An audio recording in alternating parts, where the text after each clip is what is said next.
In today's video, I'm going to teach you how to convert tasks to subtasks in list view in ClickUp. To get started, open ClickUp and sign into your account. Then go into the workspace that contains the task you want to work with.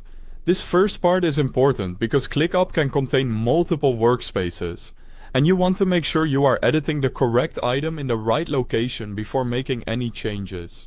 Once you're in the right workspace, navigate to the list where the task is currently located. To do that, move through your space, then your folder, and then open the specific list that contains the task. Taking a moment to confirm you're in the correct list can help avoid creating subtasks in the wrong place, especially if you manage similar projects or repeated task names.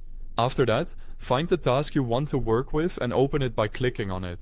This will bring up the full task view, where you can see its details and make changes.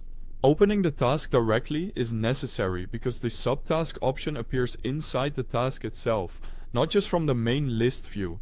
Now that the task is open, look for the Add Subtask option and click it. This is the feature you'll use to place another item underneath the main task, so it becomes part of the task structure. Subtasks are useful for breaking larger pieces of work into smaller, more manageable actions, which can make tracking progress much easier. Next, type in the name of the task you want to add as a subtask.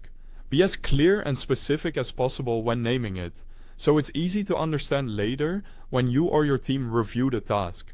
Once you've entered the subtask name, press enter to create it. As soon as you do that, the new subtask will be added under the main task.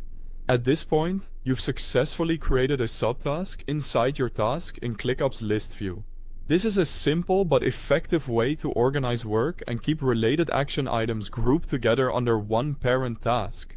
If you're setting up a process or managing a project with several moving parts, using subtasks can make your workflow feel much more structured and easier to follow. Thanks for watching.